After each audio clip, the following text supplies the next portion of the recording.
Hey there, it's Bee, or Blossom, or Brittany, and today we will be continuing the Are No Sleep of I found my old copy of my favorite childhood movie. Something is seriously wrong with it. So if you don't remember this, or you haven't checked out the part 1, you definitely should. I'll leave a little thing right here where you can click to go back, part 1, and we'll just begin, because they nicely kind of recap at the beginning of each of these updates. They'll do a little recap and let you know what happened in the last episode, so to say. So this is part 2. Let's begin. I'm an in-home caregiver for developmentally disabled adults who are considered violent. I love my job and all my clients. My favorite client is named Caroline. We quickly bonded over a shared love of non-Disney animated movies. Think Land Before Time, Rock-a-Doodle, The Secret of Nim, and All Dogs Go to Heaven. In fact, All Dogs Go to Heaven is my favorite children's movie of all time. Caroline has these films on VHS, but they're all played to the point of unwatchability. So for her birthday, which was today, my coworker Jessie and I decided to replace her collection. We'd have gotten DVDs, but Caroline refuses to switch. Jessie and I amassed a considerable number of tapes. The only one we couldn't find was All Dogs Go to Heaven. Luckily, I have an old VHS copy myself. I dug it out of storage to give to Caroline. Over the last several weeks, Jessie and I have watched all these tapes to ensure they were in giftable condition. The very last one was All Dogs Go to Heaven. He fell asleep halfway through because he's been working himself to death. I drifted off too. When I woke, the movie was still playing, but something was wrong. It was an animated movie in the right art style, all dreamy watercolors and soft light. But instead of Charlie the Dog's adventures, it was a film composed entirely of horrific abuse against a toddler-aged Caroline. I turned it off before Jessie woke up. Once he left, I kept watching. The animation style remained the same, but instead of Caroline, it showed a very young Jessie trying to run from a man who had just slaughtered a small child. I've been suffering extremely vivid nightmares of the tape. Every time I drift off, I see baby Caroline being brutalized. I know I'm dreaming and I try to wake up, but I only ever wake once the film ends. So I haven't slept much. If it doesn't stop, I don't know what I'm going to do. It's only been a couple of days and I'm already feeling like I'd do anything to sleep peacefully.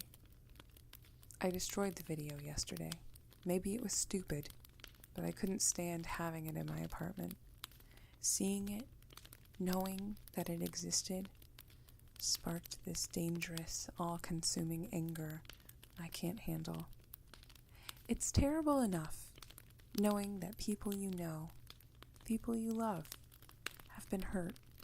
It's terrible enough knowing you cannot ease their pain or punish those who harm them. It's quite another to see it happen, even in cartoon form. It's hypnotic and shattering, so close to a sense of purpose. Monsters are out there. Monsters did this. I need to kill the monsters now. But ultimately, it's just helplessness. These crimes are long buried and long forgotten by everyone but the victim. That's how it always is. You encounter it constantly in this line of work. Usually you can push it to the back burner. You have to in order to function. But I've been having trouble with that these last few days. I also don't know what on earth I'd say if I gave the tapes to the cops. It's mine. It has my freaking name on it in magic marker. So, getting rid of it seemed like the best solution. I pulled the tape out, smashed the casing, tossed it all in a dumpster. It hasn't stopped the nightmares, but it helped with my peace of mind. I was so disturbed by it all that I called off work yesterday.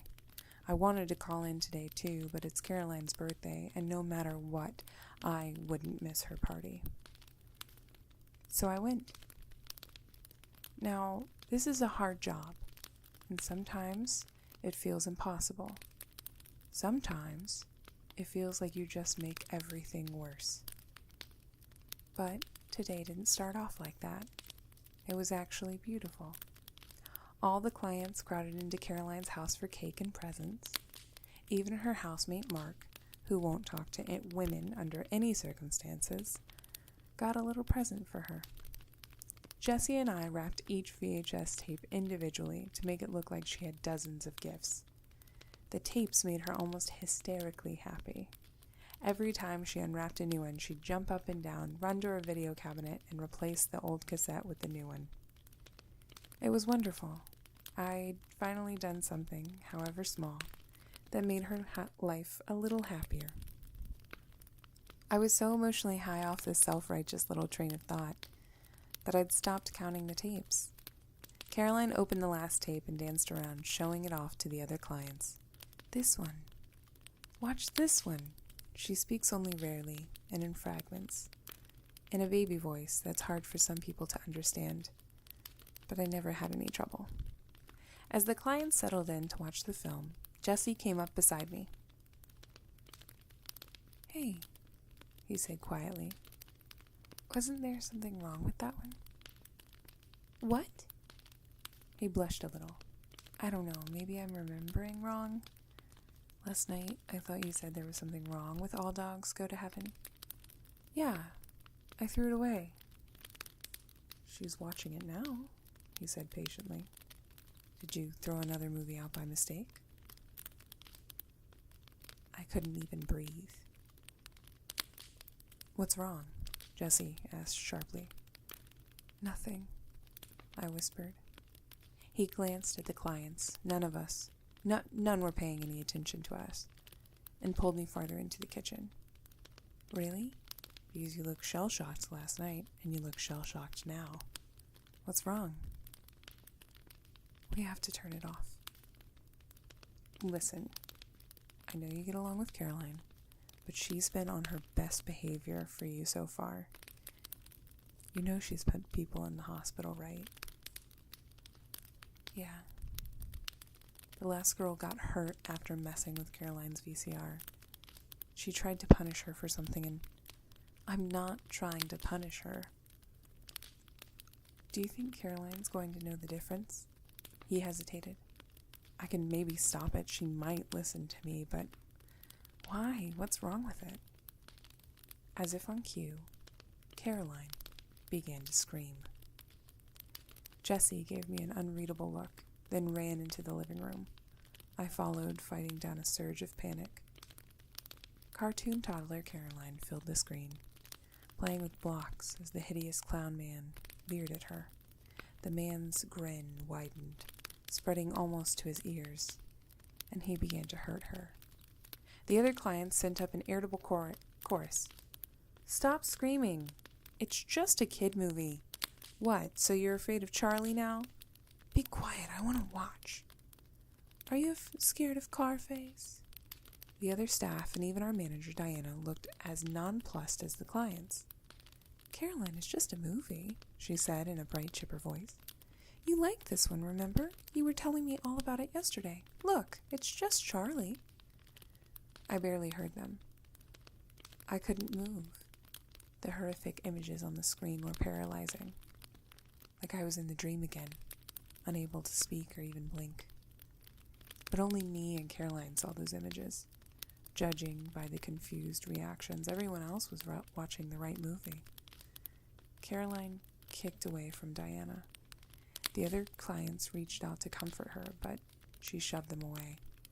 When the clown man threw her bleeding cartoon doppelganger against the wall, she started clawing at her eyes. That finally galvanized me. I shut the TV off, then approached Caroline carefully, arms extended. She didn't even notice me. So I took a risk and wrapped my arms around her. She flailed, catching my cheek with a wildly strong punch. I saw stars, but I hugged her again. She continued to fight, screaming deafeningly in my ear all the while. But at least she stopped scratching her eyes. Over her shoulder, I saw Jesse. All color had drained from his face, and he looked like he was on the verge of panic. He finally tore his gaze from the TV and looked at me helplessly. I nodded slightly. He turned abruptly and disappeared into the kitchen. I wanted to go after him, but Caroline was still screaming and wouldn't let anyone else touch her. And after finally pulling us apart, Diana made me go to the hospital because of the injuries Caroline accidentally caused. I'm fine, a little bruised with a nice shiner on my cheek, and I didn't really need to go, but those are the rules. By the time I was discharged, my shift was long over. I offered to finish out the current shift to whoever came in to cover for me, but Diana just made me go home. The hair on the back of my neck prickled before I entered my apartment. You know that feeling you get as a thunderstorm approaches, when every part of your skin seems to contract and your scalp tightens? It was like that, but painful. The first thing I noticed was that my TV was on. Silent static filled the screen. In front of it, starkly outlined against the flickering backdrop, was a cassette tape. I picked it up, already knowing what I was going to see. Sure enough, in worn, familiar lettering, were the words, "All dogs go to heaven." On the side was my name, scrawled in child's hand. I prayed for a while and then put it in. A familiar sunset-drenched lake filled the screen. Young Jesse sat on the shore, drawing circles in the water. When I first saw this last night, I thought he looked serene, even content.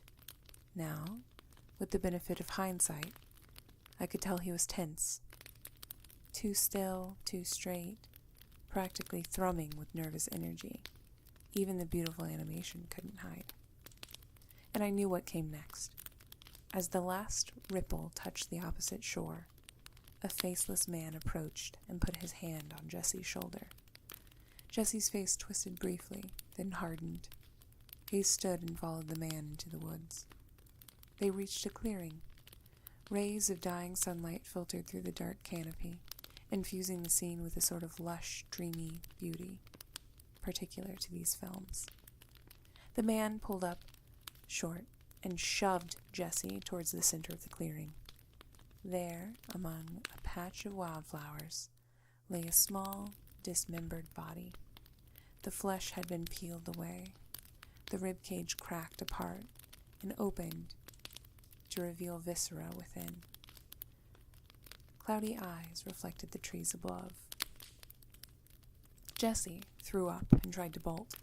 The man caught him easily, twisting his arm until he wailed and threw him towards the corpse again. Jesse looked up at the man in horror. Tears spilled from his eyes, small and sparkling like stars. The man grabbed Jesse's throat and shoved him down until he was face to face with the dead child. Jesse bit his lip, drawing a single drop of red blood that glinted in the sunlight. Tears continued to stream down his face. They dripped into the corpse's eyes, glinting like diamonds as they disappeared into the cloudy irises. Suddenly, the dead child's jaws stretched. The tongue lolled, its entire body shuddered. The remnants of its mouth opened, and it uttered a dry, miserable whine. It struggled weakly, blood-stained hair glimmering madly with each movement. Jesse screamed and flailed, but the man held him tightly and began to laugh. "Let him go," Jesse screamed. The child's head snapped towards his. It tried to sit up, and for an instant their foreheads touched. "You hurt him enough. Please let him go." The corpse convulsed with a hideous rattle, then fell still. The man tossed Jesse to the side and walked away, footsteps crunching on twigs and bracken. Jesse stayed and wept, The sun dropped behind the mountains, abruptly bathing the clearing in a cool blue twilight. After a while, Jesse crawled over to the dead child and sat down. "I'm sorry," he wept, reaching for the corpse's hand. "I'm so sorry." He broke down and sobbed long after the first stars began twinkling through the canopy.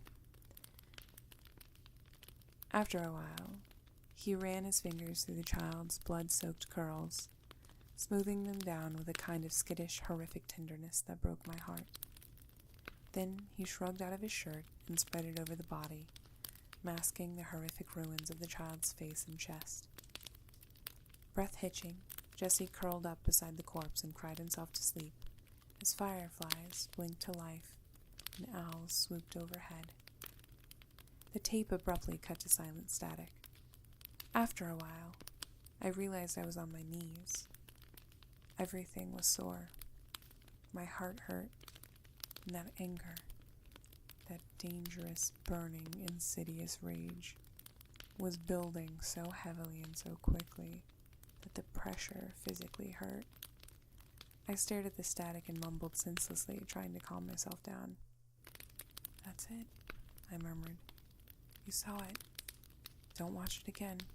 No more. There's no more. There's always more."